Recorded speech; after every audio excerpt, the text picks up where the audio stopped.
Yes! I made it. Welcome to my new office, my very barren, empty room.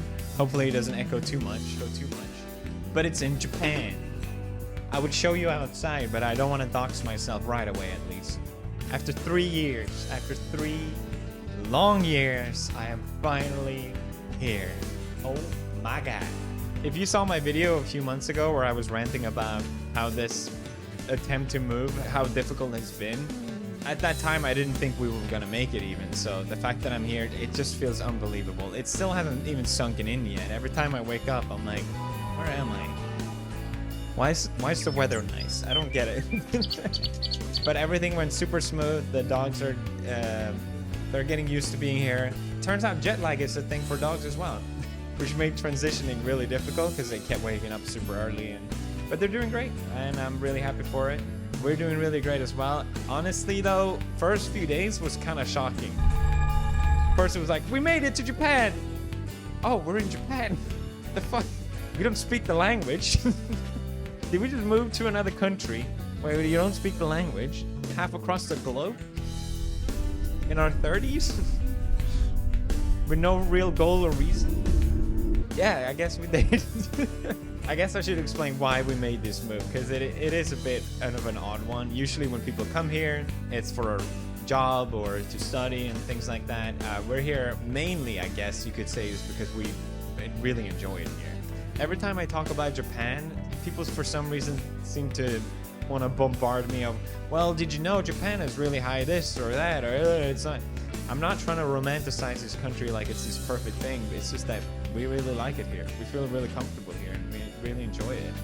The whole reason of the move is mainly that we want to have different experiences, you know? You live once, and this is something that we wanted to do and that we knew we were able to do. And yes, it's scary and kind of crazy, but I don't think that should stop you, and that's our reason. The pros and cons of different countries and cities and places, it all depends on who you are and what you value and where you are in life. And things can turn out differently anyway, you know? Japan is famous for having super low crime rate. Our house still got broken into, you know? I know there will be challenges along this way, and I know it's not going to be easy, but we are ready and we're prepared for it. And so, yeah. Because to be fair, this move did come with a big sacrifice of moving further away from family, even though we spent a ton of years apart from them already, leaving friends behind that we've grown really, really close to.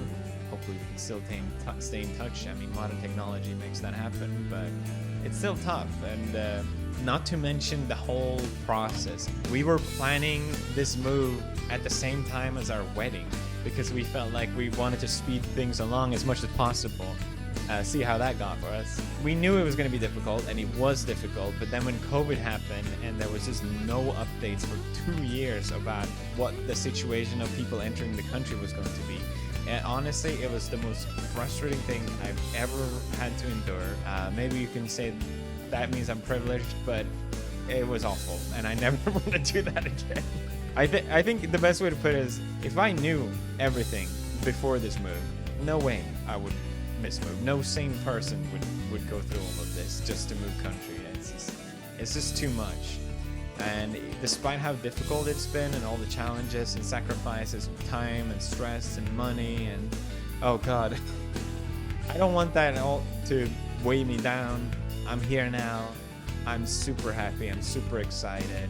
Every day we discover new things this is great, and we love it. Like I said, the dogs are settling in really well, and just feel really good. I'm super excited for the future and what else to do here. I think a lot of people thought maybe he will move to Japan and then he'll retire, because I think people already, I've been stepping down on the amount of videos that I've uploaded. So far, I don't feel like it. If anything, I want to keep making videos. Kind of the same way I have been, of sharing stuff that I feel like sharing, doing projects that I want to really do, and not just upload for the sake of uploading. Uploading daily for 12 years has been great, but I don't want to do it for another 12 years, okay? That just seems like a sad way of living to me. I don't know. There are other things I want to experience in life. I want to be here in Japan and not at the back of my mind worrying about an upload every single day, you know? But I do want to bring you guys along, like doing vlogs and other kind of stuff like that. But yeah, this is my temporary setup for now. I'm recording this on my laptop. I can't buy a desktop yet because to buy a desktop, you need a Japanese telephone number to order, and I don't have that. And to get a Japanese telephone number, I need to register at the town hall, and I can't register at the town hall because we had to quarantine because of COVID coming here. So there's already a lot of challenges, not to mention the language barrier. I'm still learning Japanese, obviously, but... Konnichiwa, hashimemashite, Felix-san desu. I got a long way to go, but I think things will just get easier as we go. And it makes it fun, honestly. We obviously took a jet to get here, and I feel like maybe people will wonder about that or ask questions. It's not the kind of, if you know me, that's not the kind of thing I would normally do. I wouldn't even consider it if I didn't feel like I didn't have any other option. There was so many difficulties with bringing our dogs. Edgar is a little too big to bring him in a cabin, and bringing a short-snouted dog who already is famous for not being able to breathe well, bringing that through the cargo, it just didn't feel fair, risking my dog's health just because I want to move country. So we looked into, I think I called every single airline there is, but most of them have a restriction on the sizes, and he's just too big for the cabin. And I think, honestly though, I've seen a ton of videos on YouTube where people fly their dogs in their cabin and other pugs similar size to Edgar. And I think if we did bring him, it probably would have been totally fine. But there was so much riding on this move happening at this exact date for all kinds of reasons that it just seemed like the best way to do it. And maybe people have opinions about it, but fuck, I don't know what else to do. To be fair, it was awesome. I really enjoyed it. It's the kind of experience you do once in a lifetime, and I'll never forget it. It was so cool. It felt like a dream, honestly. The fact that it finally happened. We were sitting there on our way to Japan. After all this amount of stress and work, it finally happened, and here we are. I also gotta thank you guys because I shared my video about my frustrations about not being able to come here, and there was no updates, and so many people were so cheering us on. Like, you guys really wanted this to happen for us. It is a dream for us, and I never considered giving up on something so many times. You know, we didn't move here for other people, but I'd be lying if I said it didn't help a little bit, at least. The fact that people really wanted this for us, and that I really appreciate that you guys care in that way. So thank you. It's been a while since I've been this excited for the future. I can't wait to see what next insane chapter that we've done will lead.